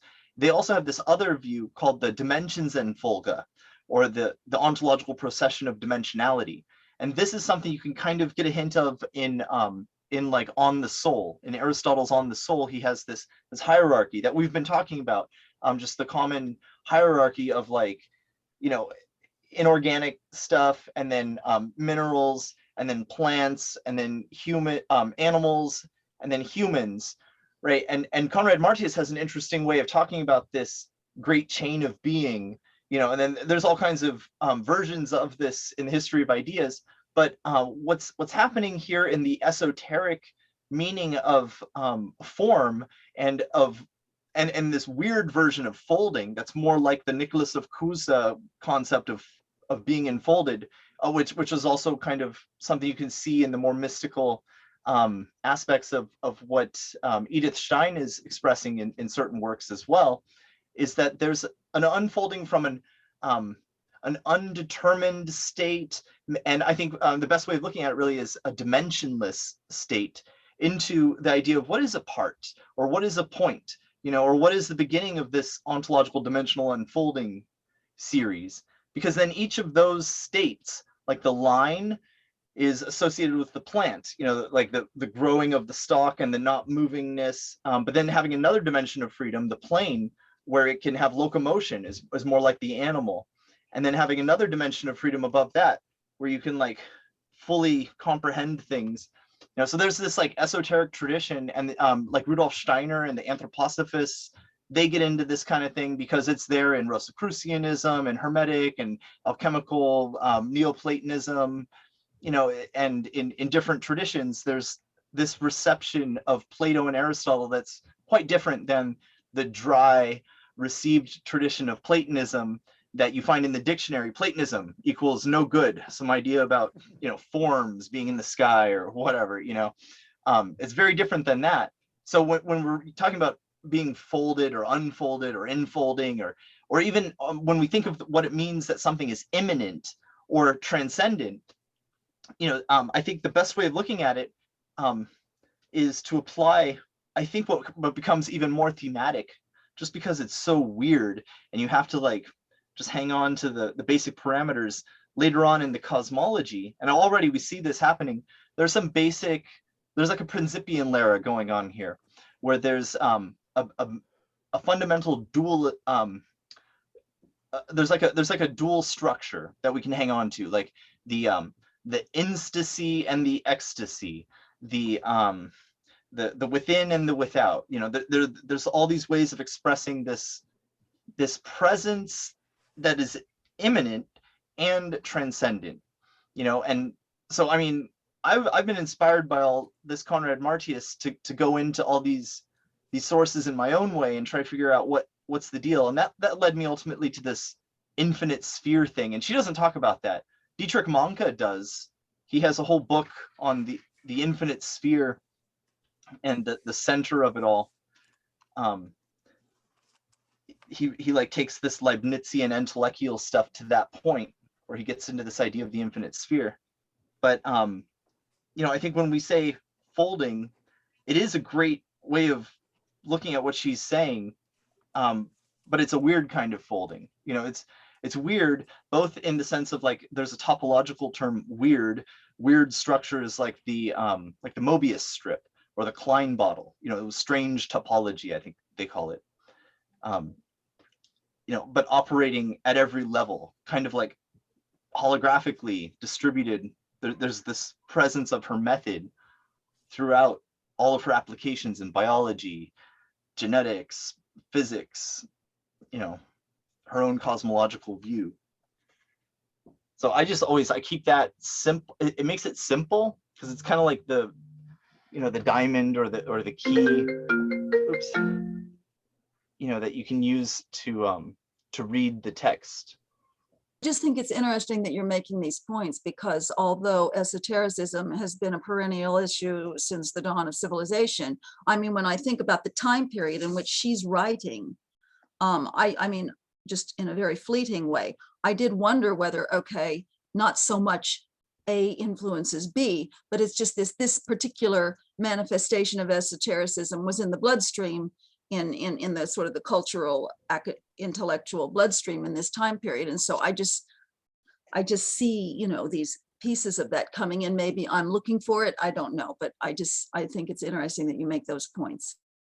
Yeah, I mean, it's a totally different world. Like the different psychological doctrines haven't been quite established until like the late 1800s, and there were still certain schools being established in like, you know, 1910 and so on. So that's psychology, right? But there's all, like, of course, the state of biology was totally different. It wasn't so separated from psychology. and physics, the revolutions. We take these things for granted because we live in the world that we live in, and we don't have to think about all the weird early sciences that were going on. And it's not just that they're weird, like trash, we've progressed, but we've changed, and that stuff is still there. It's just a lot of it is it gets buried. So I mean, just my experience being like, I'm 36, I was born in 1984, and the state of science to me, and the state of religion is like, for me, these expressed on these billboards, and like it's a very secular world. It's so a lot of this kind of talking about theology rubs people the wrong way. And in the academy, when you talk about Aristotle, you don't hear about the prime mover and the prime matter, but those are very much present in every concept of Aristotle, and you can't take them away. You need that weird crystal of the the interpretive lens to read Aristotle's texts. You need the idea of the prime mover to be present in them, and the idea of the prime matter, and what are these forms. They're not just like shapes. They're like, when Plato says that everything's made out of triangles, or he implies it and says that's an eikos muthos in Timaeus, he means something. That there's some meaning to that that's, for lack of a better word, esoteric. I agree with you. And that's why just when you brought up just briefly in your email, Gurdjieff and Uspensky, I mean, they were absolutely obsessed with the triangle and the foundation. What is the foundation of existence? But anyway, I'm digressing here. But I just, yeah, I understand what you're saying. And I think it makes a lot of sense. Yeah, and you saw Olga suggested that that she lead a explain to us like this scale of hydrogens, whatever that means, and Gurdjieff and Uspensky. Like, I think it's really exciting in a way. That's we'll see what she has to say, but I think it's a lot like this scale of being, or whatever it's called, the scala natura, the levels of life. Can I just, oh, sorry. Reading Conrad-Martius, that's like something you have to keep in mind, especially like in the hyletic and pneumatic substance discussion, but also just the general overall motif. It's operating there at the bottom level and operating differently, and making it blossom in different ways at each different level, so that like with the human level, then there's like this spirit that has like some kind of, it's different from the soul. And then there are these higher spiritual potentialities. And that's the kind of stuff that Rudolf Steiner talks a lot about. And that's really exciting stuff. And that's what Gurdjieff and Uspensky are writing about as well. Well, I was thinking, following up on that, what Sally was saying and you're talking about, is I also thought of Steiner, but I was also thinking of someone who was a father of both of those, which is Goethe. And there was a strain of, I don't even know what you want to call it, I don't know much about it, of a sort of romantic science that took place in the 19th century, spearheaded by people like Goethe, and that Steiner inherited. And so now I'm wondering whether Conrad-Martius isn't also an inheritor of this tradition. Oh yeah, totally. I mean, she talks about Goethe a lot. Okay. Die Seele der Pflanze, I don't know if I'm butchering it, but the soul of plants, which was early on a chapter of, a chapter of her realontology, but then later is also a separate book. It's very much about that. And also in these general discussions and the genesis of what's called holism, and even like systems theory, early systems thinking, like Bertalanffy and even before, people were very influenced by the idea of the whole coming from that romantic Naturphilosophie and Wissenschaft stuff. I just want to throw this in. Uspensky, at the end of his life, he basically said, I've devoted my entire life to this, and it's just basically all bull. He renounced it. But okay, And also, one way of reading that, because you hear that kind of statement a lot, actually, in a lot of this stuff, is that everything is, in a way, not there's no reality or whatever, but everything is has like serves a heuristic function. You know, if you're a biologist and you devote your life to you know, molecular theory, you could say the same thing. Or if you're a physicist and you're devoted to string theory, you know, it's a heuristic device that has etiological power. You know, it explains phenomena, and as such is an important speculative theoretical side of the science that you're practicing. But it's still a theory, you know, and that's not to say it's bull in the derogatory sense, but you know, that there's Yeah. more. Yeah, and I Maybe. just think I mean- he's gone full circle, and it's fair enough. He's back to the what's the mystery all about? Right? There's like the raft that you don't need when you get to the further shore. There's the ladder that you climb. That's kind of like what this entelechy scaffolding is. That kind of ladder, you know, that you don't need once you're on the other side or whatever.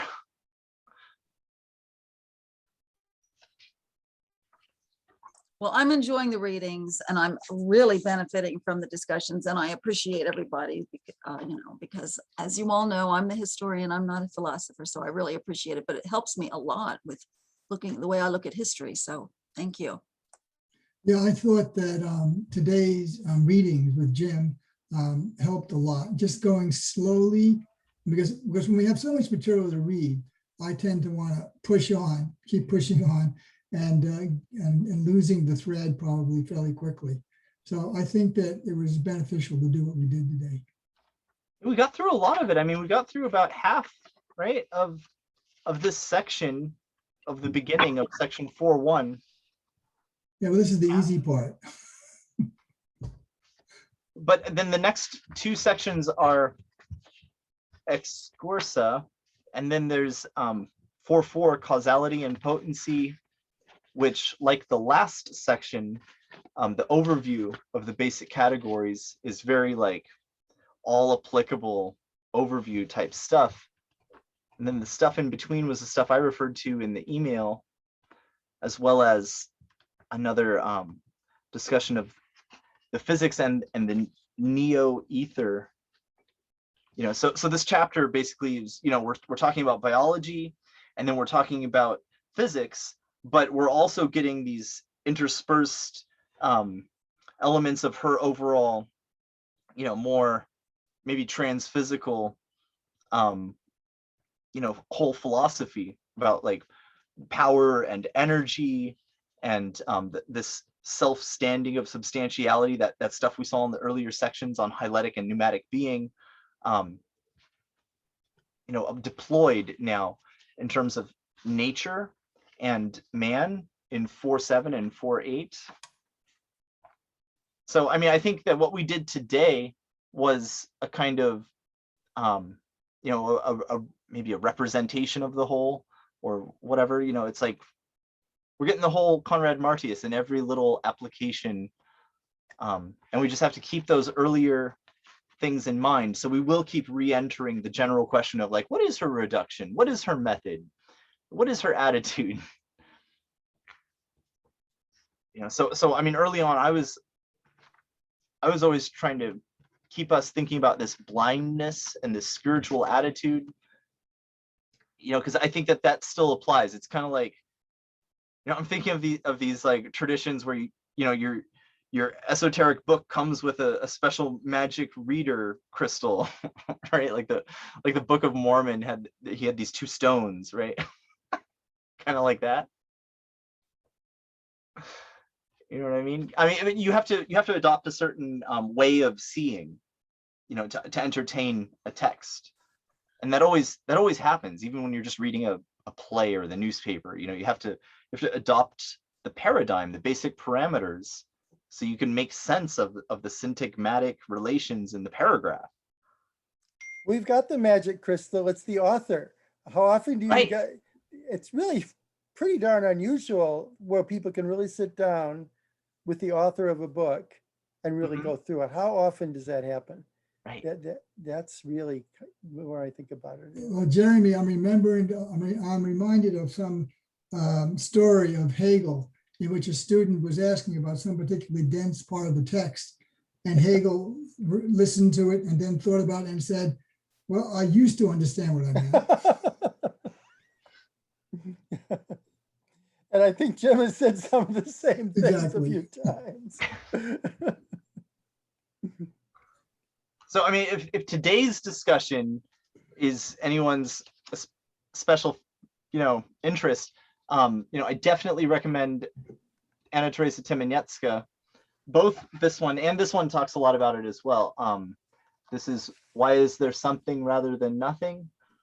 These are her very early books. She founded the whole Analecta Husserliana series, and she maintained it throughout her whole life. She just passed away like 5 or 6 years ago, and this early one talks all about preformism and holism and all the specific authors,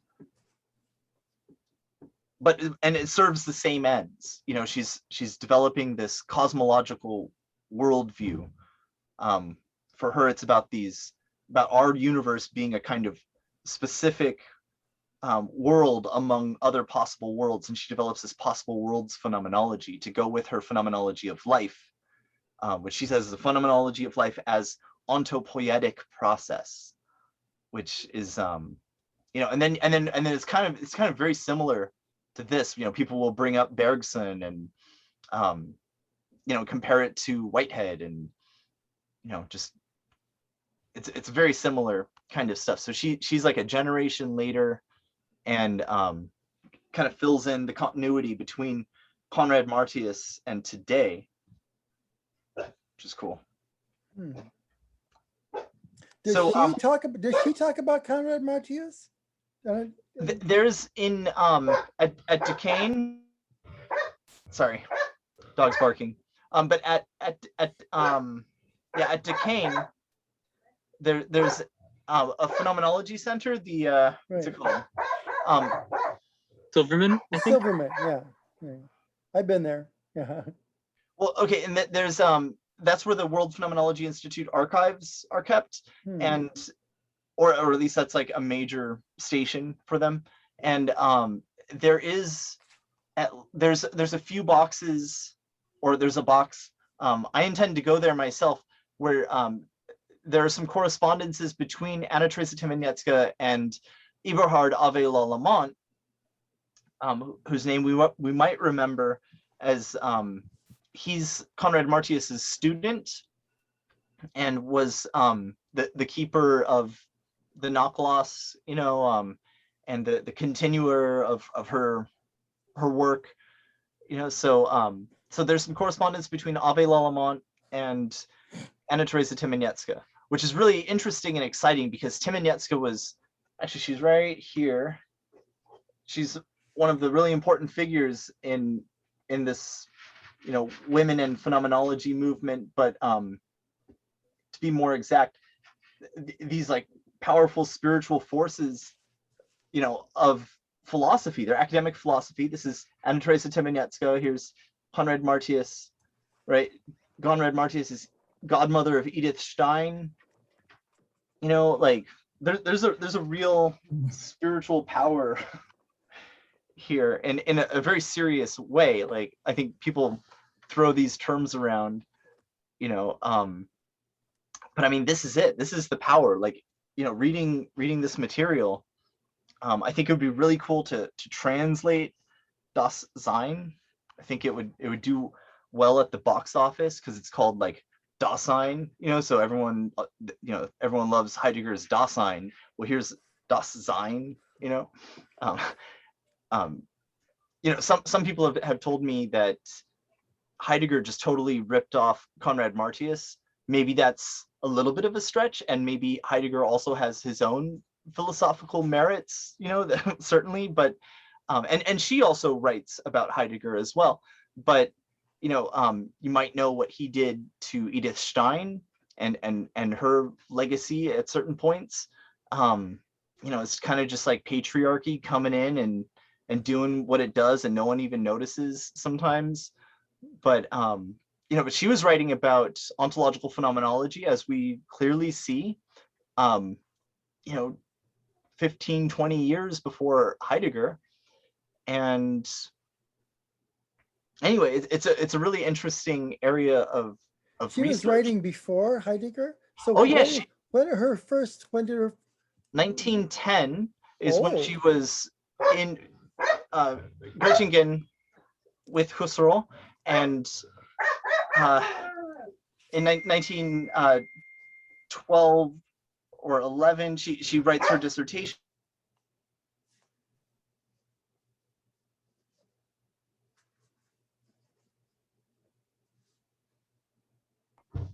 Anyway, So was her dissertation the book about realontology, or? there's the Erscheinungslehre. Okay. Okay. Let's see. Hart points out her early work on the first pages here, but so Being in Time came out in 1927, and that's the same year that her early essay Die Seele came out, in the same Jahrbuch, something like that. And then it's not until 1954 that the big book Die Seele comes out, and it's bye, Sally. Sorry, I gotta go. I didn't want to be rude, so but thank you all, okay? Bye. Thank you. Yeah, I guess we should wrap things up. But yeah, she was way before him. Some famous phenomenologists have taken me aside and said, I think that he totally stole her whole deal, and I definitely see how that could be one way of looking at it. In some ways, I think she's superior to Heidegger because she's much clearer. And I mean, Heidegger maybe was great, but, well, that's a huge issue, but there's something sort of, I don't know. A lot of it doesn't have to be as unclear as he makes it, I think. Yeah. To me, with Heidegger, it's a combination of great insights with mystification, and there's somewhere in between where you're not quite sure which is which. And I don't see her as indulging in any kind of mystification. There's very clear concepts that she puts forth, but what I struggle with is, in many cases, their justification or their cogency, why are you really positing this concept, and why should we? That's what I struggle with. I'm not judging it. I'm just saying that's as I try to grapple with it. That's what's not always clear to me. Well, there's a work that's translated, one of her last essays, I think she mentions it somewhere else as well, like maybe the acceptance speech for her what's it called, Order of Merit. And what she says there about Heidegger is that he opens the question of being. So he opens the door on the question of being, but then he passes through and he slams the door behind him and locks it, something like that, which has a certain interpretation in the context of the philosophy that she's talking about. I think it's in an essay called Transcendental and Ontological Phenomenology, but it's also been translated. It's in something that's translated. I'd be interested in seeing that because I completely agree with that way of putting it. And what Heidegger goes on about how you can't objectify being, and it's beyond. Okay, fine.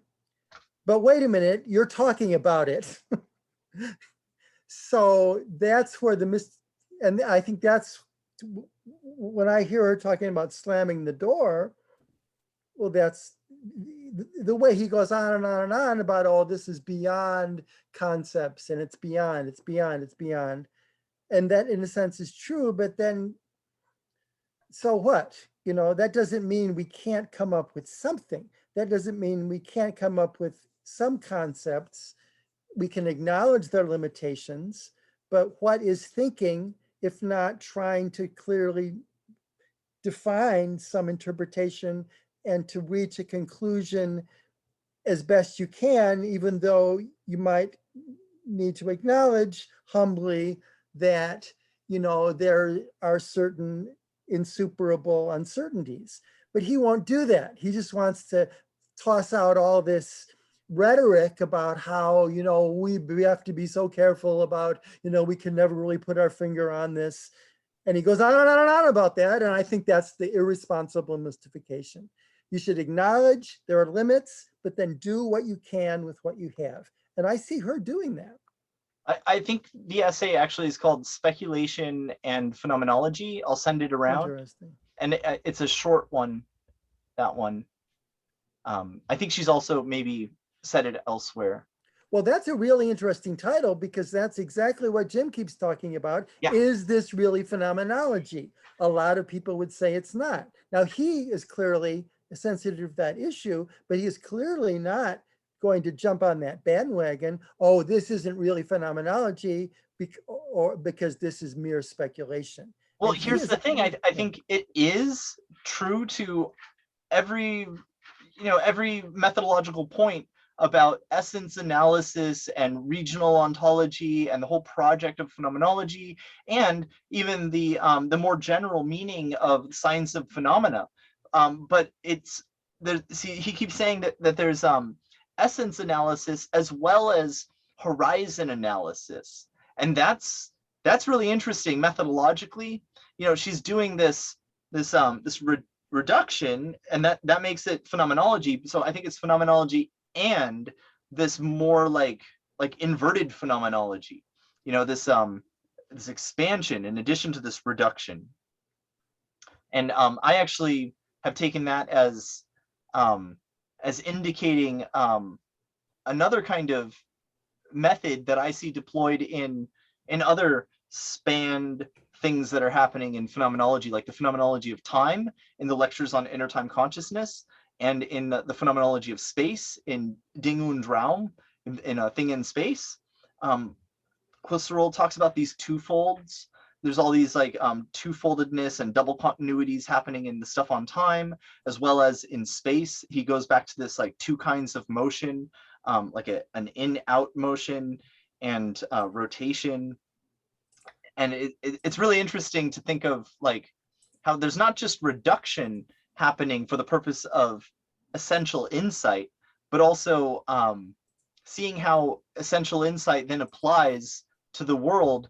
Who is it? Someone says that phenomenology is, I think it's in the book on Fichte and phenomenology. Phenomenology is about the Abbildung, or the like destruction, and what is it? Well, it's about destruction and creation, or destruction and construction. You reduce and expand. You know, it's you have to do this double movement to understand something. Like I want to understand this, or even just not scientifically understand it, but just pre-scientifically knowing what this is. First, I put my attention on it and I reduce. I isolate it from the context. Maybe it's outline, right? And I can like rotate it and I can pour it all over myself, or I can put other things in it and stuff. So I can reduce and have an essential insight about what this is. But I also have to like plug it back into the space-time context, plug it back into the real world, and consider once again the pre-scientific knowing or having of the object that I have. So I mean, it's not just phenomenology is everything, but we can be true to phenomenology and develop this ontological phenomenology and apply it to nature, and to the soul, or anthropologically, and get like a more enriching thing than just what generally is called phenomenology, something that is generally called philosophy, or specifically first philosophy. And Husserl What's does the write name about of that this. essay that she wrote? Speculation and what's it called? Yeah, I think it's called Speculation and Phenomenology. I'll circulate it. I have it somewhere. Oh yeah, I definitely want to see that.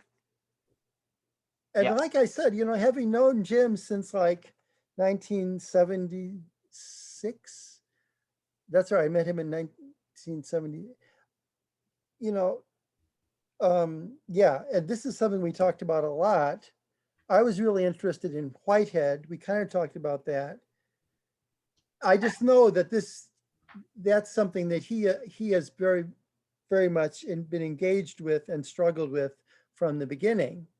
And for a while, he was more into Heidegger. When I first got to know him, when he just started at IU, and he, like, for example, he put out a translation of an important Heidegger text.